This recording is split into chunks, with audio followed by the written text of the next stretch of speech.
जहां तीन तीन आनंद हो वहां आनंद में कमी क्या हो सकती है, इसकी कल्पना स्वयं कर सकते हैं। आज के मुख्य अतिथि भालेराव जी, विश्वविद्यालय के प्रोफेसर्स, विभिन्न महाविद्यालयों से आए हुए विद्यार्थी एवं इस शहर के गणमान्य व्यक्तियों और खास करके एसोसिएशन के जो पूर्व पदाधिकारी अध्यक्ष हैं, उन सभी लोगों को इस सांस्कृतिक कार्यक्रम की बहुत बहुत बधाई। आजादी का उत्सव है, अमृत महोत्सव है, आनंद का कार्यक्रम है। हमें लगता है कि अंतिम लक्ष्य शिक्षा का यही है कि आनंदमय वातावरण में शिक्षा हो, बच्चों को ये आजादी हो कि खाली उनके मस्तिष्क ही न विकसित हो, उनके मन भी विकसित हो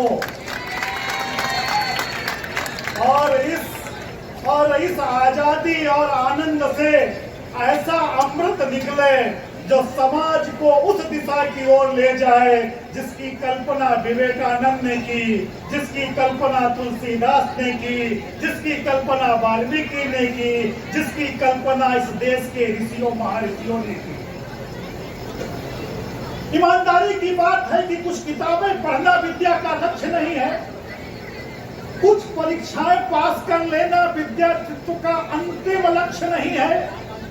अगर 2-4 किताबें पढ़ करके ही अच्छे व्यक्ति बन जाते तो इस समाज में कोई करप्शन नहीं होता, कोई बुराई नहीं होती। कि जिन लोगों ने किताबें पढ़ी है आज वही ऊंची पंक्तियों पर बैठे हुए हैं।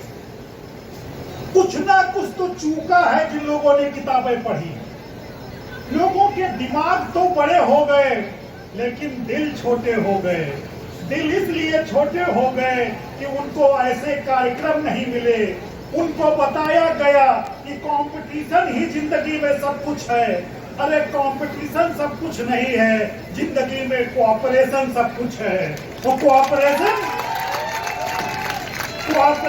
तो कल्चरल एक्टिविटीज से आएगा, कोऑपरेशन तो एक्सटेंशन एक्टिविटीज से आएगा, कोऑपरेशन तो तब आएगा जब छोटे और बड़े आपस में मिल करके विश्वविद्यालय की नैया को आगे बढ़ाने की प्रक्रिया को सेवित करेंगे, नेवित करेंगे। मैं खाली देर हो रही है, ज्यादा न कह करके मैं 2 शब्दों में अपनी बात समाप्त करना चाहूंगा कि इस देश को खाली 135 करोड़ वाइब्रेंट माइंड नहीं चाहिए। इस देश के 135 करोड़ वाइब्रेंट माइंड के साथ साथ 135 करोड़ प्रफुल्लित मन चाहिए। और वो 135 करोड़ प्रफुल्लित मन परीक्षाओं से नहीं मिलते हैं। वो 135 करोड़ प्रफुल्लित मन खाली किताब पढ़ लेने से नहीं मिलते हैं। वो 135 करोड़ प्रफुल्लित मन तब मिलेंगे जब स्टेज पर आकर के आप अपनी मन की भावनाओं को प्रकट करोगे, जब खेल के मैदान में आप अपने जज्बे को दिखाओगे और जब जो आपकी अस्मिता है उस अस्मिता पर आपको नाज होगा।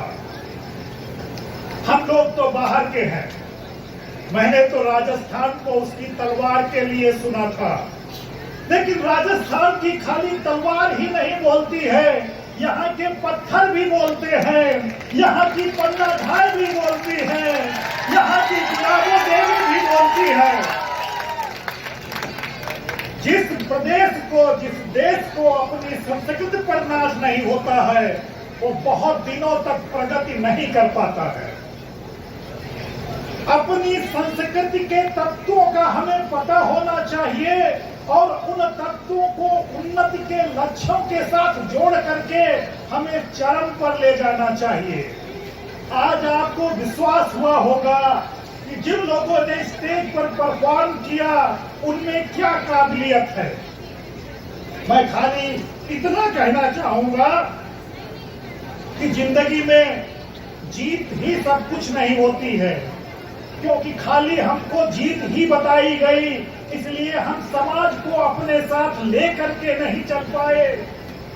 ओलंपिक में, पिछले ओलंपिक में शायद 200 मीटर की दौड़ हो रही थी।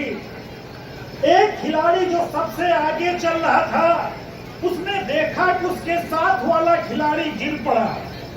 उस खिलाड़ी ने अपनी दौड़ छोड़ दी, सबसे पहले उस खिलाड़ी को उठाया। जब परिणाम आया तो वो दोनों खिलाड़ी बाहर थे, जो गिर पड़ा था वो भी बाहर था। जिस खिलाड़ी ने उसको सहायता दी थी, जो सबसे आगे चल रहा था, वो भी बाहर था। ओलंपिक कमेटी ने जो सबसे बड़ा मेडल उस साल ओलंपिक में दिया, वो उस खिलाड़ी को दिया जिसने आगे होते हुए भी अपनी दौड़ की कामना को छोड़ करके, जब जिस खिलाड़ी को जरूरत थी उसका हाथ पकड़ करके सहयोग दिया। उसके लिए मेडल नहीं जरूरी थी, उसके लिए मानवता जरूरी थी। और हमें लगता है कि इससे बड़ा मेडल कोई हो भी नहीं सकता है। मैं उम्मीद करता हूं कि भालेराव साहब ने आपसे चरित्र के बारे में बात करी, और ये जो को करिकुलर एक्टिविटीज हैं वो आपके चरित्र को ऊंचा उठाने में बहुत सहायता करती हैं। महाभारत का उदाहरण देकर के भालेराव साहब ने बताया कि कर्ण ने किस तरीके से अपने पुरुषार्थ से समाज को उत्तर दिया। मैं कहना चाहूंगा कि रामायण में भी दो चरित्र हैं, एक चरित्र राम का है, एक चरित्र रावण का है। वो कहते हैं जिसके पास तीन चीजें ज्यादा होती हैं उसकी ज्यादा पूजा होती है। और वो तीन चीजें क्या हैं? कहते हैं जिसके पास धन ज्यादा हो उसकी पूजा होती है। तो धन राम के पास ज्यादा था कि रावण के पास? रावण के पास। कहते हैं जिसके पास ज्ञान ज्यादा हो उसकी पूजा होती है। ज्ञान भी रावण के पास कम नहीं था। और फिर तीसरी चीज थी कि कहते हैं जिसके पास बल ज्यादा हो उसकी पूजा होती है। तो बल भी रावण के पास कम नहीं था। रावण के पास धन भी था, ज्ञान भी था, बल भी था, लेकिन पूजा राम की होती है। पूजा राम की क्यों होती है? क्योंकि राम के पास चरित्र था। तो पूजा चरित्र की होती है। और हमें लगता है कि जो इस तरीके के कार्यक्रम है वो आपके कैरेक्टर फॉर्मेशन को निश्चित रूप से मजबूत करेंगे। आप सभी को इस कार्यक्रम की बहुत बहुत बधाई।